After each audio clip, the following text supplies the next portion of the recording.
Greetings and welcome to the Cancer Interviews podcast. I'm your host, Bruce Morton. The total number of cancers goes well into triple digits. We are familiar with some of them, but most of us have never heard of the others. Our guest on this episode is an author and an advocate for those with rare cancers. She is Laura Kieger of Lino Lakes, Minnesota, and we're going to hear her story. So here she is, Laura Kieger. And Laura, welcome to Cancer Interviews. Thank you, Bruce. Now, we want to start off the way we always do, and that is to learn a little bit more about our guest, which on this day is you. So, Laura, if you would, exclusive of your involvement with cancer, tell us a little bit about where you're from, what you do for work, and when time allows, what you do for fun. Well, I'm a child of the 60s and 70s. I grew up in the beautiful state of Minnesota, which is just south of Canada these days. And I grew up in a large family. 8 kids. I was number 6 of the 8, and I had kind of a typical upbringing with snow and skating and tobogganing and all of those wonderful things that happen in Minnesota. I have 3 children. I'm married, and I am also outside of writing and advocating, I'm a human resources consultant who happened to be really fortunate to be able to work in healthcare for much of my career. So in my off time, I like to travel. I like writing. I like listening to people's stories and seeing my kids. All 3 of my adult children live in other states, so I'm pretty much a frequent flyer these days. The launching point of our interview, Laura, is your book entitled Summer's Complaint, which chronicles the life and times of your family and how it was affected by a rare form of cancer. Now, you're the one who wrote the book, so Laura, tell us a little bit more about it. Well, the book is kind of a accumulation of things that I had learned about my family's health history and my own personal experiences. Someone has referred to it as a medical memoir. Only I would say less emphasis on the memoir part and more emphasis on the family journey. And this journey was about 100 years or several generations of me observing and kind of taking it in my family's health history that included many early cancers that could not be explained until, mostly the last 50 years, actually. So I decided in 2015 that it was time for me to cut back on work a little bit and start delving into my family's history and asking my family questions and verifying dates and pulling it all together. And what I think is, I would describe as almost a creative nonfiction medical memoir, which chronicles what we were going through at the time, actually, even when science and medicine were discovering ways of diagnosing and treating our particular cancers. And what type of cancer affected your family? Well, at first, with my mother's grandmother and her own mother and her aunt and uncle, they just knew that it was cancer. They would call it bowel cancer. That's what they were, told that the person succumbed to. As time went on and we learned more about the disease, especially courtesy of the Human Genome Project, which released all kinds of information globally about these cancers, we discovered that it was more than a colon rectal cancer syndrome. And actually, there were other cancers that our family who have this gene mutation, which, by the way, is called the APC gene mutation. And I happen to know it's on chromosome 5. So we were told that there would be other higher risks to other cancers in the GI tract. And then also, unfortunately, we learned that there were cancers we had to watch out for in terms of the brain and also the thyroid and the stomach, which of course was part of the GI cancers. But it became a whole systems, much more far-reaching consequences kind of cancer syndrome from originally the colorectal cancers. I want to veer off track just a little bit, then I'll get back on. But I have a relative who used to love to garden, used to love to be out in the garden, out in the sun. This was in the 50s and 60s. There was no such thing as sunblock. Very few people even knew there was such a thing as a UV ray or anything like that. And the only thing you would apply to yourself when you went out in the sun in those days was C and Ski or copper tone. She ended up with skin cancer. I am guessing, I'm hoping that if she were that same age today, given what we know about UV rays and the presence of sunblock, that her approach to going out in the sun would be a more informed approach. I know from reading your book that that your mother was one of those who had that gene. Do you think if she were that same age today that she would address it in a more informed way, either because she knows more or science knows more or both? You know, I think if she were alive today, at the time our family's colorectal surgeon told us we had something running in our family, which was most likely genetic. Today, she would, I think, be amazed at what medical genetics has contributed to our knowledge base, how treatment has changed. My mother only worried about going in for colonoscopies on a regular basis, whereas my siblings and my nieces and nephews have been not only going in for colonoscopies, but also upper GI endoscopies to take a look at the duodenal and the periampullary area. Also, the treatments, you know, when my mother was alive, it was surgery followed by chemo radiation. Now they're looking at treatments like immunology, tumor, taking a closer look at the actual tumors that happen as a result of the polyps becoming cancer. And also little things like, what does it mean to me, you know, to avoid a certain kind of diet and embrace another kind of diet? They're looking at naproxen and NSAIDs or aspirins as anti-inflammatories to keep the polyp burden down. So I think she would be very happy and amazed at how far we've come, but she would be sad because it took such a toll on our family. And again, for generations, going back to the early 1900s.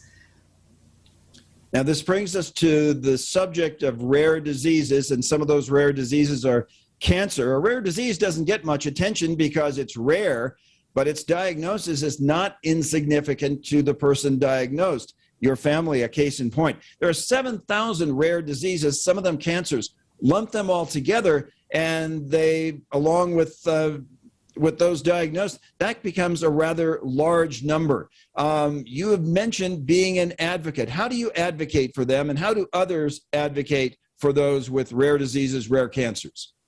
Well, that's a great question. And I kind of put my advocacy work in a couple of buckets that are actually driven not only by my story and Summer's complaint, but also by just my personal journey and my values and what I find is important to me. I can advocate when others can't. And so it's kind of starts out with just being visible, but going to author events and book fairs, talking to people who stop by my table and say, you know, we have breast cancer that runs in our family. This is really important to me to find out that, you know, there are other families struggling with this. I also like to be available to write, pieces for journals that are genetics related to talk about my family's disease because it is considered rare. Maybe 1 in 10,000 individuals may have the APC gene mutation. So I do make myself available to interviews, writing, all those things to talk about it, because I have an interesting point back to when I decided to write the book back in 2015. I was shopping for an editor, and I talked to a gentleman who I thought would be a great fit. And I remember him saying to me, I didn't know cancer could run in families. And he was just completely amazed. And when I started telling him and I showed him our family's pedigree chart or our family tree, and those that had died younger than 50 of cancer, he was pretty amazed. So my journey, my goal to get the book written and become an advocate also became his in a way, because he really felt strongly about it. The other thing I do besides with that awareness and advocacy is it's important for me to fund people who are working in my field to try to find a cure or better treatments for familial adenomatous polyposis, or FAP. And I love contributing to healthcare workers, especially primary care practitioners, medical students, their continuing education and training around this disorder. So for example, I was so fortunate to talk to the program director of a symposium on GI cancers at MD Anderson, and I funded several RNs to go to that 3-day event. And that's a result of sales from the book. So I'm kind of going both ways on awareness and advocacy and funding for my disease. By the way, if you like what you hear in this segment, we invite you to subscribe to our podcast by clicking the links below. Once there, you will see a bell icon. If you click on that, we will notify you when we post a new interview. Laura, I want to go back to something that you had mentioned earlier, because you were one of those in your family not detected with the gene. However, with all the subsequent visits that you have had to make just in sort of a cautionary way, that did affect you. And if you would, tell us about just how that did affect you, and I mean, from a physical perspective. It's not your average 13-year-old that gets told that they have to have a colonoscopy. I mean, that in itself is just bizarre. And so, we unfortunately in the early 70s, the kids that were over a certain age, we kind of got marched through the GI doc's office, and they wanted to check our colons because they felt that we had this syndrome. And so that was the first colonoscopy. And then I had regular colonoscopies growing up into my young adulthood. And my doctor said, it looks like you don't carry the gene. But at that time, there was no real specific genetic test. So we all had to keep up with the surveillance. We had to show up for our colonoscopies. We actually, as a family, we even had, honestly, sort of weird jokes about it. I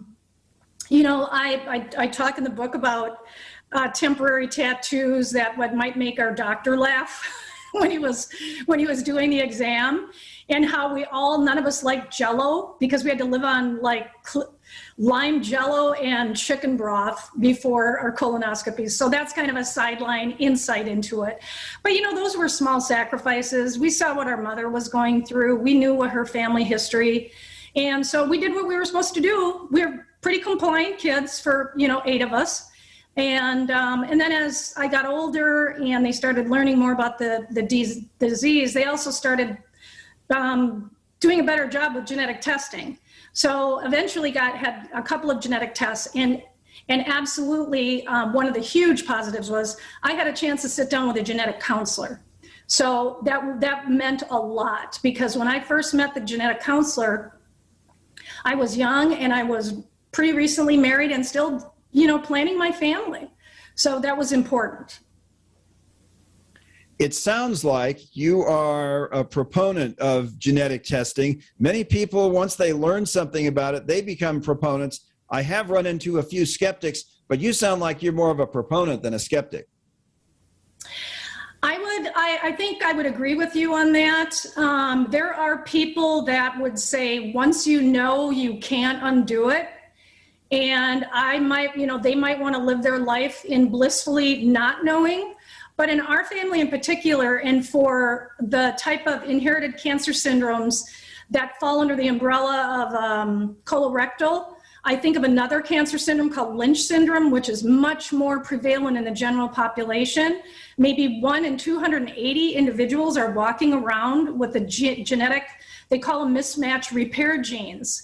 And they don't know that they have something going on, but they notice that they have family members being diagnosed with cancers like skin cancer or ovarian cancer at a younger age and colon cancer. So in my case, knowing is knowledge that helps us with prevention, helps catch things early, and it contributes to my family members being previvors versus survivors. And so it's what we were dealt with. And, again, now's my time to talk about it and to encourage others, if they think that there's something running in their family and they've noticed young age onset cancers happening in their family, especially their first degree relatives, please go talk to your doctor, and please get a genetic test and be open to knowing and advocating for yourself and for your loved ones. You mentioned providers or previvors, which is sort of a derivative of the word prevention, and prevention and early detection. Those can be the offspring of research. And in any form of cancer, there is no research without money. Right. You had mentioned, funding these nurses to go to this particular meeting. But I'm guessing that rare cancers might be a bit of a tough sell when there's so much competition out there to grab those research dollars. How difficult is it to get people to fund research for rare cancers, especially when the rare cancers have a bit of an identity problem because they're so rare? Many people don't even know the cancers that they're talking about. Well, unfortunately, I hate to call it a numbers game, but if it's affecting fewer people. So in my case, with the genetic condition that my family has had running through it in over generations, compared to Lynch syndrome, I've noticed an uptick in funding for Lynch syndrome, which I'm thrilled about. I'm glad for that, because if they start studying Lynch syndrome, there's a cascading effect in terms of funding for other cancers that can be treated in the same way, whether they're looking at a vaccine, they're looking at immunotherapy. So we all kind of benefit, but I think the hardest part is when a rare cancer is diagnosed that is so rare that what I have found is it's almost the families themselves that get out there and raise awareness and raise money to get clinical trials going. And that's become more common. And I think with social media, we hear about those rare cancers more often than we would have 50 years ago. So I do what I can and I help advocate, but what I want those families to know what those rare cancers is, we hear you and we understand you. We know how hard this is. You feel you're all alone, but you're not. And hopefully you have good physicians that you trust. You're at a good academic medical center that has a good team.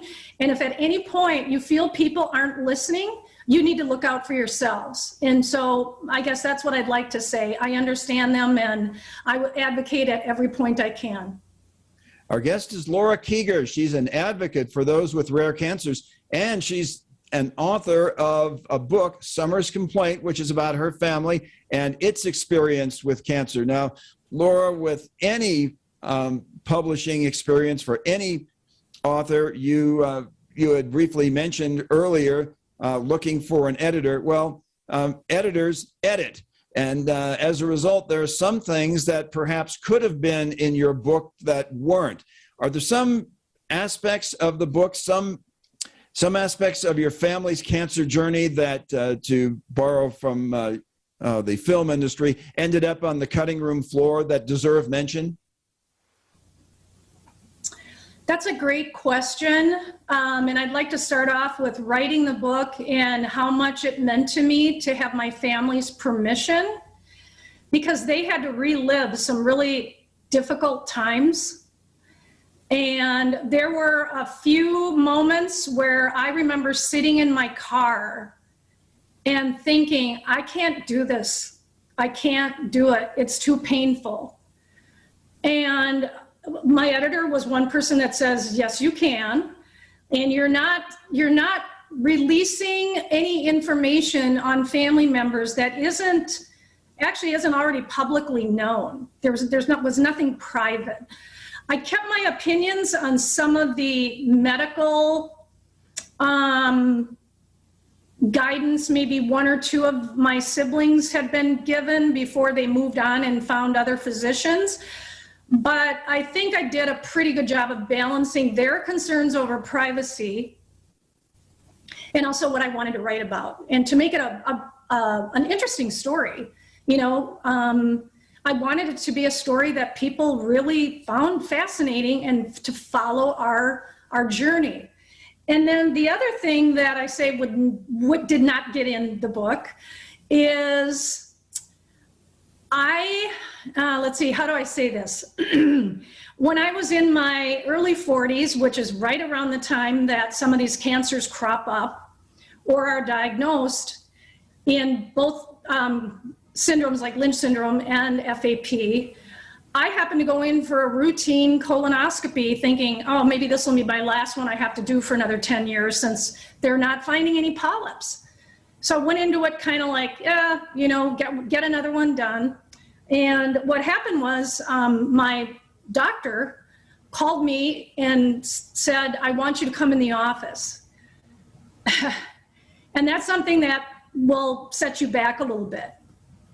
So I went into his office with my husband, and he said, this is hard to believe, Laura, because you don't have that gene mutation, we believe.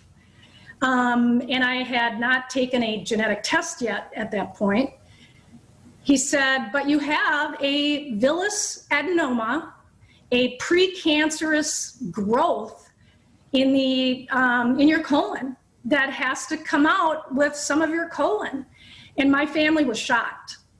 But I will say, growing up in a family with this syndrome actually saved my life, because if I hadn't been regularly going in for colonoscopies, they would not have found that. And I decided not to include that in the book because I didn't know why it happened.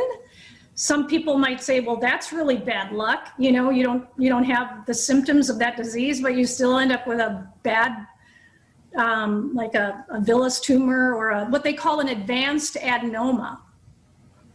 And it irritated me for a while. I didn't include it in the book, but I have, since the book came out, I have found more and more research being published that if you are related to a first-degree relative, a full sibling, a parent, or a child that is diagnosed with an early colon cancer, you have a higher chance, unfortunately, of potentially having colon cancer. And so now they're advocating you be very aware of your family history. So in my history, my siblings were handed, not all of them, they were given this genetic mutation which affected the entire family. But I also had one rogue polyp that turned into an adenoma that my doctor just happened to find because we took surveillance so seriously. So I'm definitely a previvor survivor. I mean, I probably could fall under a lot of categories, but very, very blessed and thankful for being able to catch that early. Anytime we have a guest who is going through a cancer journey, we will ask them about, by virtue of that cancer journey, what they can and cannot do pre-diagnosis. You're a previvor, so you're more of a previvor than a survivor, but are there any things physically now, Laura, that you cannot do that you could have done before the procedure?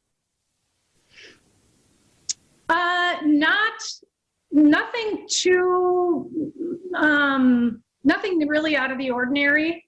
I pretty much, and it was just surgery only because they caught it early enough. It was just really a surgical procedure. But I am, as I get older, I'm more aware that, it's just with aging. I have to take care of myself and watch my diet and make sure that I don't catch, bad viruses going around. So I'm probably, and working in healthcare, I'm probably more aware of infectious diseases and how masks help or don't help. So that's really more, kind of the precautions that I take versus physical precautions. Laura, we're going to wrap up now. Our guest, Laura Kieger, and she's the author of the book Summer's Complaint. So before we close here, Laura, I'm guessing that for those who have been diagnosed with rare cancers, rare diseases, or their friends or loved ones, or of someone who has, the message from your book could resonate with a lot of people. So out of those people, there might be someone who wants to pick up a copy of Summer's Complaint. So that said, how can they do so? They can do so by going out to Amazon and checking out the book. It's got reviews. It's out there in both paperback and I believe ebook form. I haven't been able to do the Audible version yet, but that's in the works. If they're interested in finding out more about the story or they want to contact me, I have a website, which is basically www.laurakieger.com. And there's a contact page where they can send me questions and comments, which I've appreciated because people who have read the book have contacted me through that page. And it's entirely confidential. Again, growing up the way I did and working in healthcare, I'm well aware of people's concerns about getting on social media and talking about their health and, for good reasons, and also their genetic testing. So, and then I'm also on Twitter. If anyone wants to follow me, I'm at L. Kieger author on Twitter. And I would highly encourage people to read the book. And I think it's a hopeful, very hopeful family story. There's a saying, I guess it was attached to the movie Gattaca, which came out in 1997, which is all about genetics. And I kind of use that sort of as my motivator, which is there is no gene for the human spirit. And I really do think that my family embodies that. Laura, before we close, I just want to make sure that people know how to spell Kieger. That's Kieger? Correct. Yes. So your web address would be www.laurakieger.com? Yes. Okay, Laura, just wanted to make sure we didn't want people misspelling your name, which I'm guessing perhaps has happened a time or two. I think so. So, Laura, that's going to wrap it up. Thank you very much for sharing a wealth of information, the sort of which we have not had on our previous interviews. You're talking about your journey and that of your family and how it's been affected by scientific knowledge, and